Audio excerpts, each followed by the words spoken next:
Okay, so now we will go through the state law, the particular state law. And as I said, remember, the Supreme Court does not itself write any laws. Laws that are already written come up to it, and then it judges them against the Constitution. So specifically, it was a Texas law brought up to the Supreme Court. And the law, we see this on page 292, column A, that first column, page 292A, that the law in Texas said it's illegal to have an abortion, full stop, except if it saves the life of the mother. Now, what happened is that law is said to be too restrictive. That is, it limits, without good enough reason, it limits the woman's rights, and there isn't some legitimate balancing need to limit her right. So here's what we're going to see, and I'll send you a Word file with sort of a little chart in it to make this clear. But since the Supreme Court does not write abortion laws itself, all it can do is say what kinds of laws would be constitutional. So there's actually 51 if you count Washington, D.C., 51 different kinds of abortion laws in the United States. I can pretty much guarantee you that no two states have identical abortion laws. A lot of them are pretty similar, but they're different. So what the Supreme Court does is it does not say, here's what every abortion law has to look like. Because, once more, not to get too deep into it, but in the United States, every individual state, Washington, Oregon, California, Arizona, Texas, etc., is allowed to have its own laws. And those laws can be different so long as they fit within a general framework set up by the Constitution. So this chart that I'm going to show you, that I'm going to send around to you, is going to show you for 3 different phases of a woman's pregnancy the general framework of laws that would fit with the Constitution and therefore would be allowed, and the ones that wouldn't fit and therefore would not be allowed. But remember, there's no federal law on abortion. There are 51 different states and districts that have laws. Those can be as different as they want to be so long as they fit within this general parameter set out by the Supreme Court. Okay? So, remember what I said about the Supreme Court needing to balance different rights? When different rights clash, like your right to free speech and other people's right to physical safety, because you yelled fire in a crowded theater. Okay, when that right to free speech and other people's right to safety clash, they have to figure out how do we preserve free speech and yet preserve people's right to physical health. Okay, so that's what they're going to try to do here. What that means is what's important for us is that there's a bunch of rights all the time through all 9 months of the woman's pregnancy. Okay, there's multiple rights and multiple state interests at one time, or at every time. But the court is trying to find a balance between these rights. So what this means is at different points in the woman's pregnancy, there's going to be one central right, one main right, which is most important, and then all the laws and regulations about abortion are going to have to sort of rotate around that one central, most important right. Another way to put this is that when there's multiple rights that clash with each other, the Supreme Court is going to find one which it says is compelling or dominant. Okay, there's going to be one most important right which they call compelling or dominant. The other rights still count, but they go way on the back burner. And then that one compelling or dominant right is going to be the constitutional right from which all the individual laws are going to have to be derived from, or are going to have to fit with, or going to have to be deduced from. Okay? So basically, all of the rights I'm about to list, all of the interests I'm about to list, are present throughout the woman's pregnancy. Okay, and they're present and they're respected by law whether the woman gets an abortion or not. But at different points in her pregnancy, some of those rights become like the star of the show, right? And we focus on them, and all the laws have to protect that main right above all the other ones. So the balance will shift towards one compelling or dominant right or interest. So I'm going to list off 3 different things for you. But please know all 3 are present the whole time, as I've said. It's just in the times I name them, one's going to be the main one, the main focus. Okay, so in the first roughly 3 months of the pregnancy, for those of you who don't know, pregnancy lasts about 9 months. In the first 3 months of the pregnancy, give or take, the central, not the only, but the central right or interest is the woman's right to privacy. I'll explain what that means in a moment.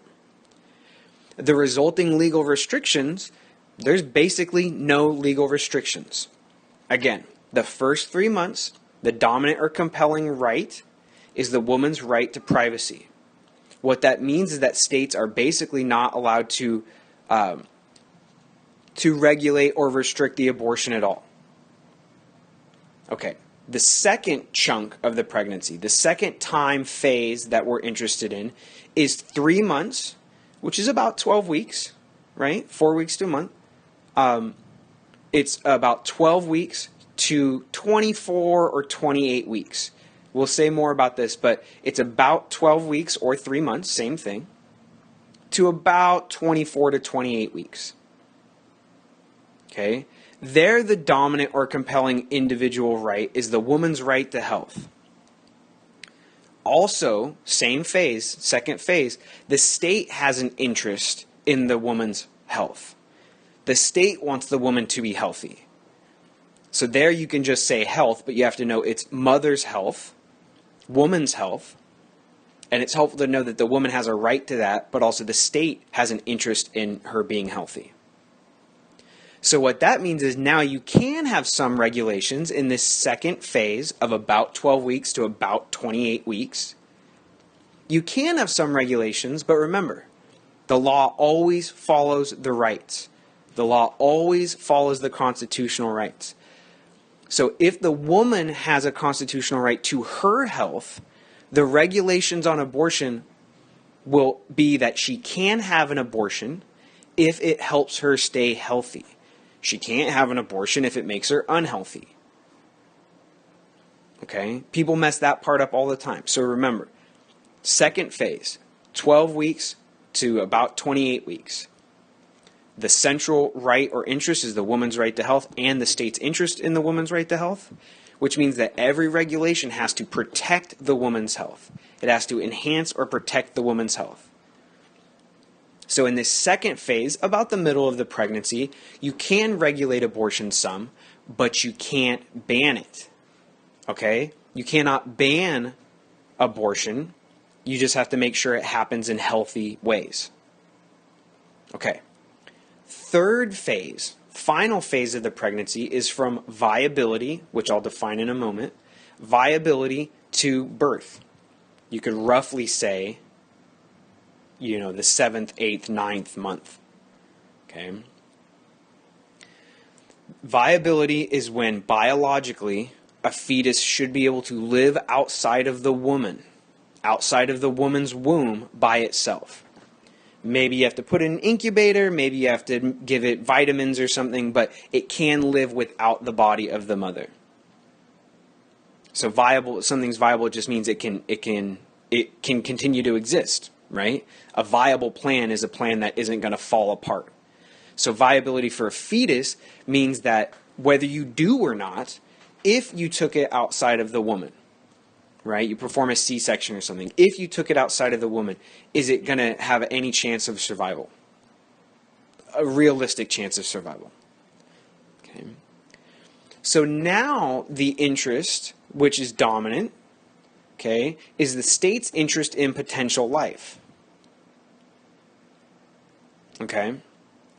So what sort of laws or regulations are going to follow from the state's interest in potential life, if that's the dominant right or interest?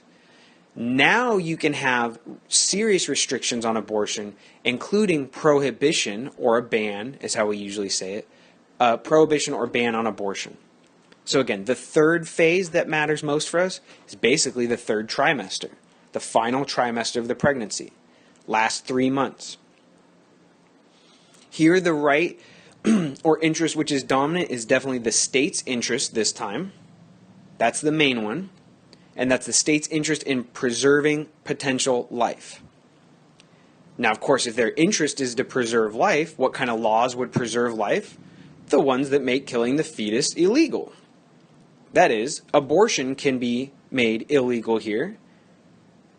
And as a way of, remember, it always refers back to the right or interest, as a way of preserving potential life. So I will send you a chart with those three on them. Sometimes it helps people to have things spatially laid out, or else it just sounds like a bunch of, it's hard to keep sorted.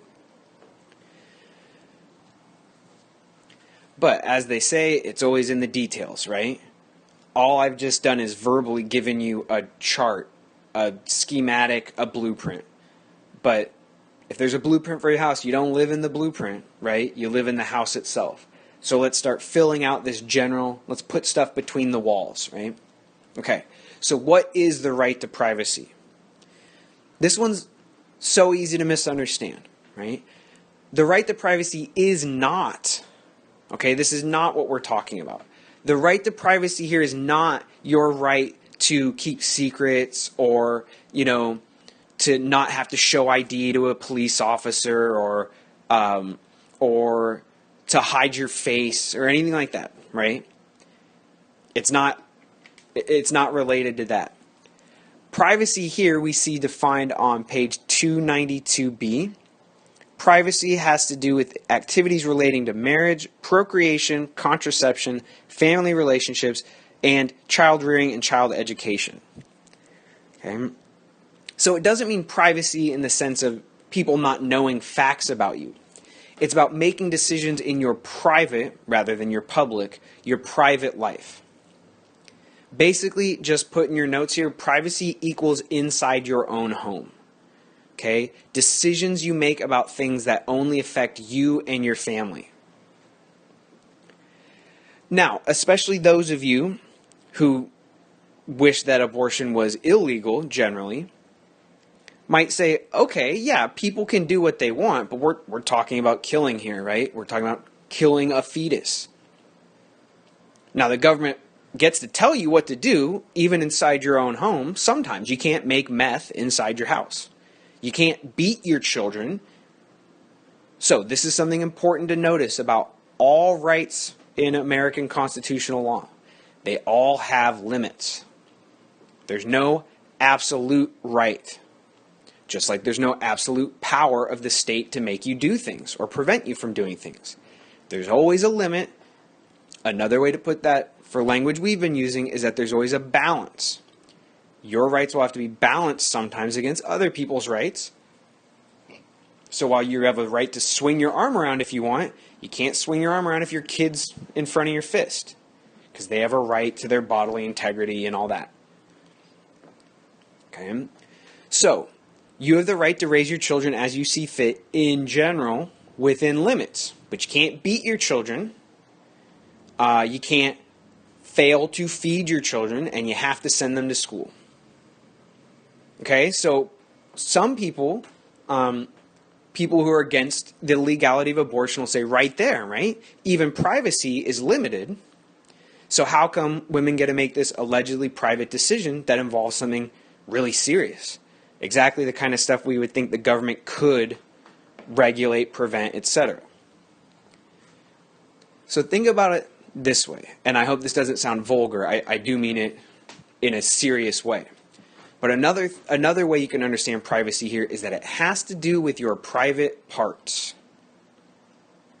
So while the government can, in fact, and has to, regulate some aspects of your behavior, if we allow the government to regulate this kind of privacy, when you have kids, how many kids you have, whether or not you have kids, they're literally passing laws that cover your private parts, that tell you how to use your genitals. That is too far for most people. And the Supreme Court here says that's too far for the United States Constitution. The government can keep you from doing all sorts of stuff. But do you really want Uncle Sam telling you how to use your genitals, who to use them with, how often to use them, and passing laws about that? Remember, this is a good point to repeat. Law and morality are not exactly the same. It's probably very, very wrong to have unprotected sex outside of your marriage, something like that, right? That's probably morally very wrong. But do you want the government making that illegal? Do you want the government jailing people because they use their genitals without protection outside of their marriage? You see how different these two issues can be? Same thing, lying is immoral. But do you want the government making most lies illegal? No, you want them to leave their hands off certain things. So that's both the legal and the sort of response to, hey, the government regulates private behavior all the time. You can't beat your children. And then the response is, okay, but if you start to have laws like this, then you could have laws saying that different races can't marry because we don't want those genitals coming into contact. We used to have laws like that in the United States, and they were struck down. You could also have laws that say the same kinds of genitals can't touch each other. Men can't have sex with men, women can't have sex with women. We also used to have laws like that in the United States. They've also been struck down. So once more, even if you think homosexuality is a sin or gross or immoral or whatever, the Constitution doesn't give the United States government the right to tell you what to do with your genitals. So that's why this privacy thing here is so important. Okay? But remember here, we're talking about what the government should be allowed to do. You can totally, it's logical, it makes rational sense. It makes rational sense to say, I don't want the government telling people they cannot have abortion. One might say, abortion should be legal with an L, because I don't want the government telling people what to do with their wombs. And then you could also say, and not be a hypocrite and not be confused, you could also say, morally, I think it's wrong, I wouldn't have one, etc. Because you see how they're just not exactly the same question? Okay. So, moving on. Oh, a few more things about the right to privacy. Another contentious aspect of the right to privacy. Because remember, the right to privacy says the woman gets to decide what happens inside of her belly, which is where her womb is, and with her genitals, that is who she has sex with and how, not anybody else. Okay? So what that means is this right to privacy allows the woman basically unrestricted access to abortion in the first trimester. Only in the first trimester, but then for sure. But you'll notice, look at the Bill of Rights. There is no, in the first 10 amendments to the Constitution, there isn't one that says right to privacy, including family, contraception, genitals, child rearing, etc. So the right to privacy isn't explicitly, directly affirmed or stated in the Constitution. So some people here will say the court built so much, this right to abortion, to unrestricted access to abortion in the first trimester. They built it on a right which is not in the Constitution. And remember, that's their only job. They always have to just refer things to the existing Constitution. They don't get to make up new laws themselves. So a number of anti-abortion opponents will say, show me where in the Constitution it says that a woman or anyone else has this right to privacy. The word privacy is not really in the Constitution. Just so you know, and this gets so detailed, but it's important to know the outline.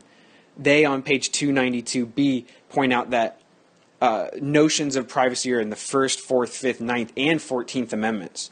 So while not explicitly directly stated anywhere, it's not like the Third Amendment says, hey, this is the Privacy Amendment. It's all over in these other amendments. It's part of these other amendments. So think about it. Your right to worship as you see fit means that you can teach your children the religion that you see fit, and the government has no say over that. Well, that's that private home family stuff again, right? Okay, so just to run through it once more. In the first phase, the right or interest which is dominant or compelling, the most important right, is the woman's right to privacy. What this means is that the state has no good reason to tell her what she does with her womb or her genitals, which means she can do as she sees fit with her womb and her genitals. Meaning, she can have sex with whomever she wants, and if she gets pregnant, she can remove that pregnancy from inside of her body because that's her own private body. So what that means is in the first trimester, no state, none of the 50 states, not DC, is allowed to prevent a woman from getting an abortion. Okay? They cannot stop her from getting an abortion. So, let's now move on to the second phase and detail that. I find this is one of the ones that students have the most trouble with. And remember, we want to know what you think about abortion later, but we're just trying to figure out how it actually works in the U.S. Then we can figure out whether that's right or wrong, but we have to see how it actually works first. And so I think students often don't understand this one as well because it doesn't fit in with the standard moral narratives that we have. Or at least it's not the only one. So here, it's about the woman's health.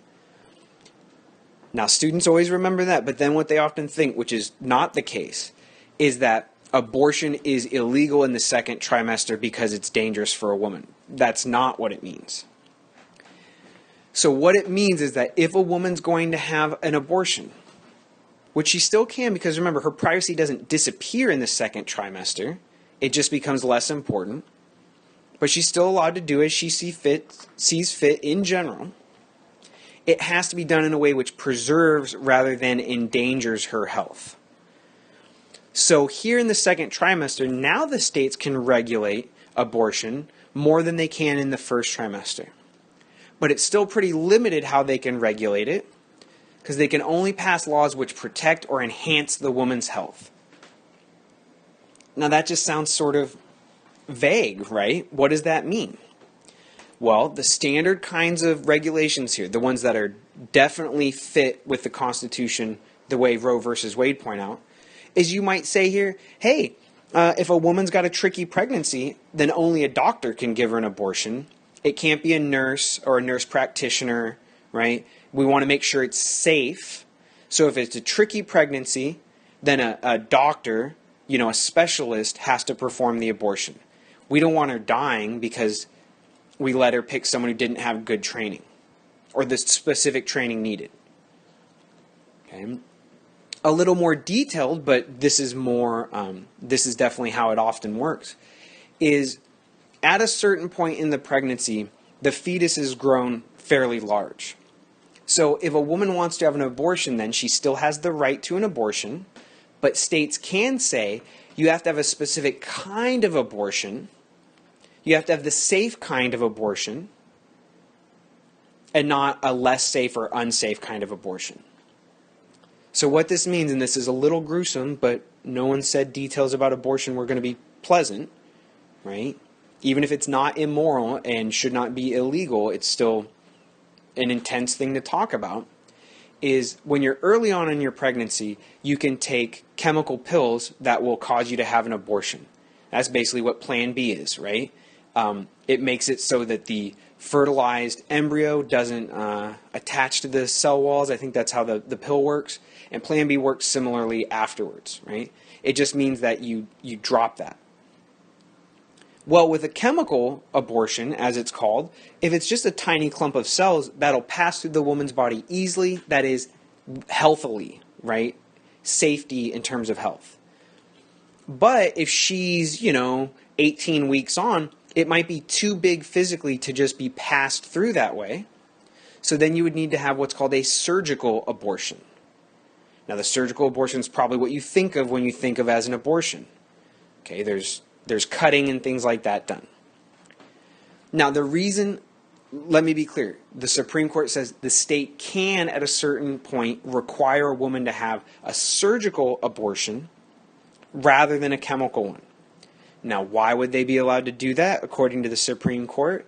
Only because it's safer, more healthy, to get a surgical abortion at a certain point, and it would be less safe or less healthy. That is, it would violate the woman's right to health, and it would violate the state's interest in her being healthy if she had this other kind of abortion. Now, I'm saying that, and I know what I mean, but to me it sounds so unclear the way I said it. I always feel on this second one that it's so tricky that I'm not sure if I'm making it clear. So if you have any questions about the second phase, or any of them, definitely shoot me an email, because we want to be clear on this, and this is one of the trickier parts. Okay, so both the woman and the state want her to be healthy. No one wants a woman dying on a table, right, in a hospital. So the state's going to say, hey, we want you healthy. We found that this kind of procedure is more healthy. We found that doctors carry out this particular procedure better than it needs a nurse practitioner and not a lower level of nurse, right? Okay. But all those have to protect or enhance the woman's health. A law in the second trimester which fails to protect or enhance the woman's health is unconstitutional and will be kicked out by the Supreme Court. Now, moving on to the third phase. So the end of the second phase is basically the start of the third, right? Just like the last day of the month is basically the first day of the next month. Okay? So the start of the third phase is viability. And I've already told you that viability means the biological capacity of the fetus at about 24 weeks, 24, 28 weeks, to live outside the womb of the woman. And we see this defined page 294b. So what this means is once that happens, once enough time has passed that most fetuses could live outside the womb of the woman, while she still retains her right to health and she still retains her right to privacy to in general do what she wants, now this other right, or this other interest, which has also been present the whole time, now it becomes the most important one, the star of the show. So the state has an interest in potential life. We see that at page 295b.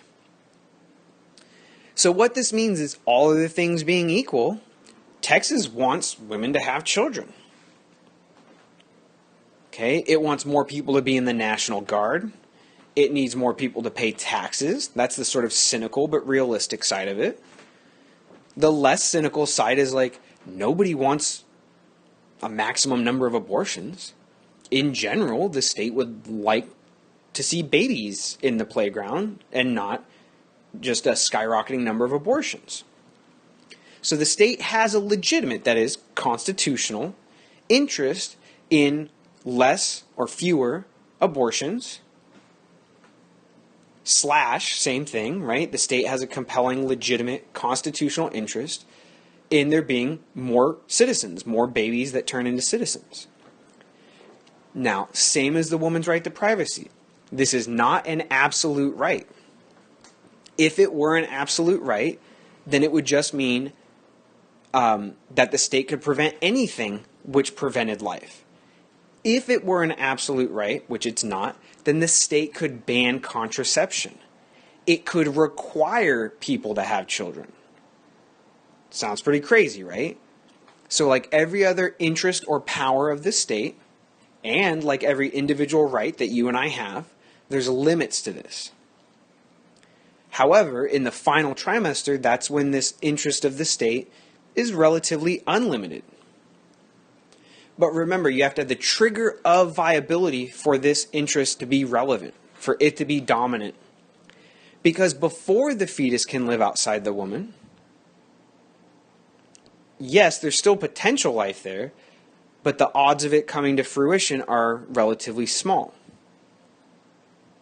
We won't go into grisly details, but women have miscarriages and failed incomplete pregnancies all the time. But once it's at viability, there's a pretty darn good chance that this fetus is going to become a baby, right? And this baby is something that the state wants. So now their interest in that becomes relevant.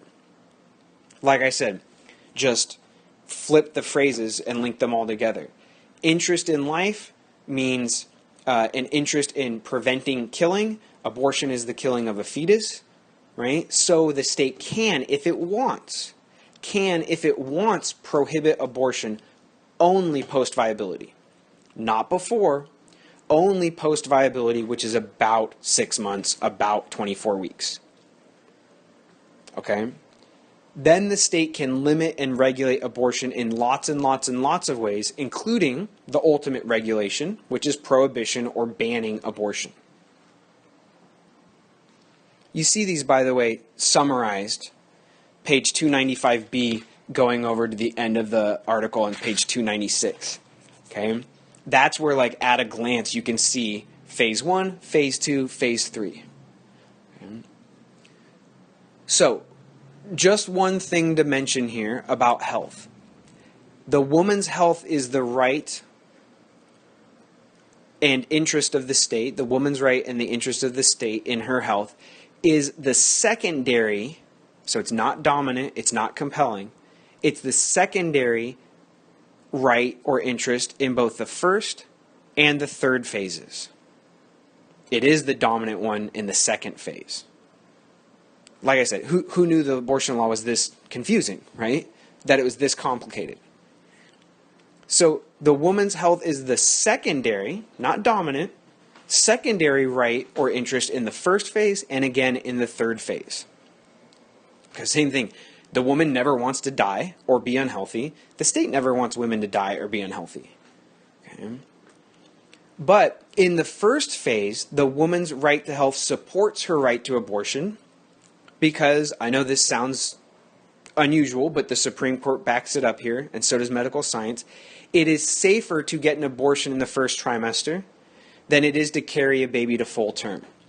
That is, a woman is more likely to be injured or killed by carrying a baby to full term than she is likely to be injured or killed having an abortion in the first trimester. However, as the pregnancy goes on, let's switch to the third trimester, the end of the pregnancy, then abortion is less safe, more risky than carrying a baby to term. So that's also why the state gets to say in the third trimester, sorry, you can't in general have an abortion because it's actually pretty unsafe. A woman could die if she has an abortion too far along or suffer serious health issues. Okay, so again, I told you, this stuff is pretty complicated. But since the woman's health is in play in the third trimester, what this also means is even if the state has a ban on abortion in the final trimester, it must say that in cases of the health of the woman, she's still allowed to have an abortion. You might not like that morally. The Catholic Church in general is not too keen on that, but that's the status of the law. So if the woman's health is in jeopardy in the final phase, then she's still allowed to have an abortion. So, pretty complicated. Like I said, there's 3 basic phases, but each one of them has some detail, some unexpected detail that makes it a lot more complicated. So now I have a few questions for you. And you all have been pretty respectful in disagreement so far. I really appreciate that. Well, more than appreciate it, it's also requirement for this class. If we're yelling at each other when we disagree, we're not speaking about ethics to each other, we're just shouting our opinions. But I really haven't seen that in this class yet, and I expect and require that maintain itself even in this very controversial issue of abortion. So, that said, I want to hear what you all think in the discussion like always. But do try to be specific to the questions that I'm asking, which you've also been good about so far. Because if you don't answer it specifically, what will naturally happen, for this issue especially, is that we'll revert back to what we thought before we ever learned about what Marquis says, what the standard pro-life position is, what the Supreme Court said, etc. And while those are valuable, those opinions, if they're completely untethered from what we've read, then it's just going to be a list of people saying what they think and a list of other people saying what they think, and there'll be no real discussion because there's no real common ground. So do mention your own views, but link them, even if it's as a disagreement, to something we all have as a common ground, that is the questions I'm about to ask and the readings in general. So do try to link your own views and opinions to what we all share so that we can have a shared conversation.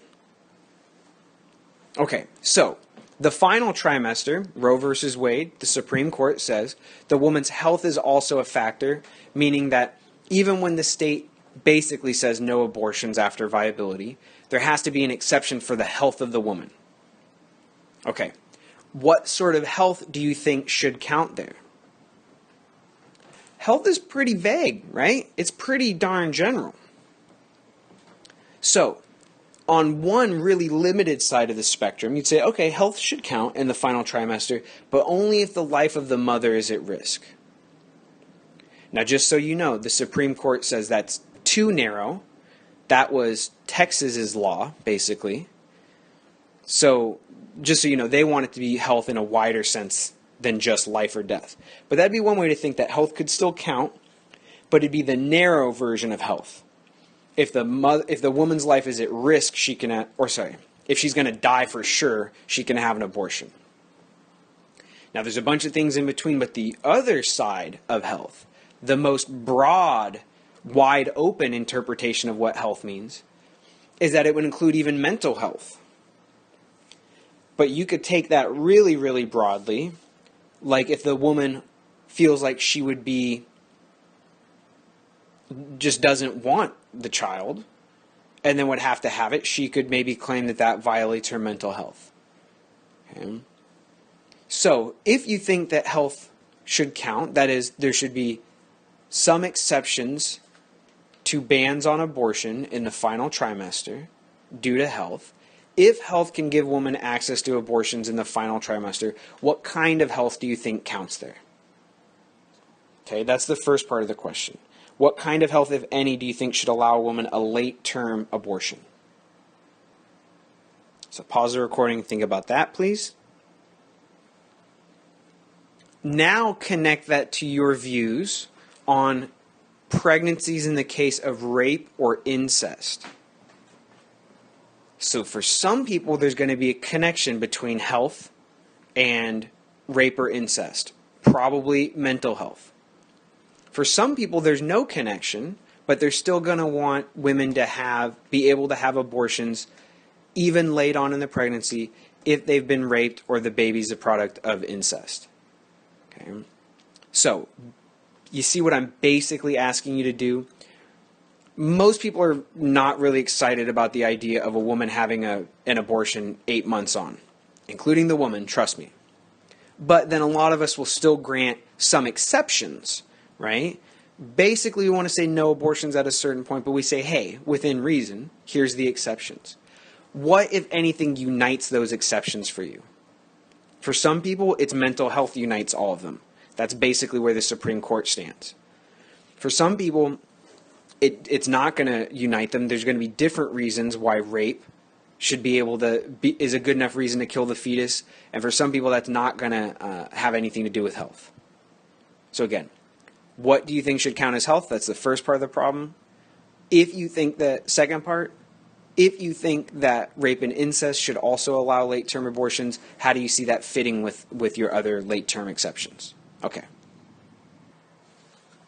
So that's our way of getting deep, getting complicated about the final trimester. But let's get complicated and deep about the first trimester now. So, for those of you, or play devil's advocate, but for those of you who think that a woman should have access, legal access to abortion in the first trimester, do you think there should be any limits to that whatsoever? So, should minors be able to have abortions without notifying their parents? That's one version of this question. Should women be able to have an unlimited number of abortions? That's another version of this question. And here's one. This is going to be a tough one, even for those people who are really, really open on abortion rights in the first trimester. Should a woman be able to have an abortion because she doesn't like the gender of the fetus? Let's say she wants to have a boy. And the fetus, they do the scan, it's a girl. And she says, okay, then I want an abortion. I'm going to try again until I get a boy. Do you think that should be legal with an L?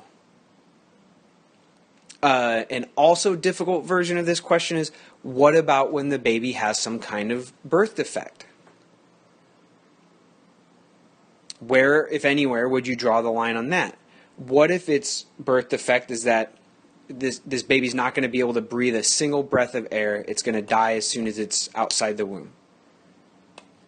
Then there's other birth defects, like the baby's going to have a cleft lip, which is it's a scar. It's where the front lip is separated, and it sort of looks like a big scar on people's lips. Okay, that's a birth defect. What if a woman wanted an abortion because there's this birth defect of the cleft lip, which can be fixed, by the way. It takes some surgery and some money, but it can be fixed. So once more, if, and play devil's advocate maybe if you don't agree with this, but if there's if there's general freedom of the woman because of the right to privacy to have abortions in the first trimester with no input from the government, should there be any kind of limitation on that? Whether number, whether age-based, whether gender-based, or whether health of the baby-based. Okay, so that's a second set of questions. Oh, another one we can add here, also controversial, so be nice to each other when you're disagreeing about this, is whether the father of the child should have, or the father of the fetus should have any input. And if so, how much?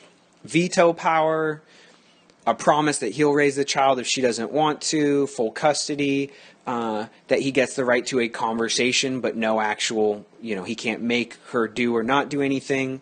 And remember, if he gets input here, would it be that he has input that he can make her keep it? Does he have input that he can make her have an abortion? What exact kind of input or rights, if any, do you think the father should have? Ooh, it's getting tough in here, right? These are tough questions. And last general question. It's a super important question. I've pointed to how big of a question it is, but we haven't tackled it head on yet. Okay. The difference between legality and morality. So I would suspect, just based on Americans in general and students I've had before, that a number of you are going to say that in general abortion is immoral with an I. You wouldn't want one yourself, you wouldn't want your partner to have one, you think it's morally wrong. And yet you'd also say that you think it should in general be legal. And of course a million details, right? Immoral under what circumstances, legal under what circumstances. But I bet a bunch of you will say, you think it's immoral, but you think that there should be a legal right to it. Like I said, that's not a contradictory position. That's a totally legitimate position. Since they're different, you can say yes to one and no to the other. Yes to legality, no to morality. But I just want to hear from those of you who had that position. Or again, you can play devil's advocate. You don't have to tell us what you actually think in this class. You just have to say what someone might think. Okay? For those someones who might think that it should be legal with an L, but it's immoral with an I, explain that reasoning. Like I said, it's not a contradiction. This isn't a trick question. There's just a number of ways that people might answer it, and they'll all be illuminating to see. It'll also help us see how morality and legality are both very important, but are not the same when we see how people treat them differently. Okay? Thank you, everyone. That'll be the end of this recording, the end of Roe versus Wade. Thank you.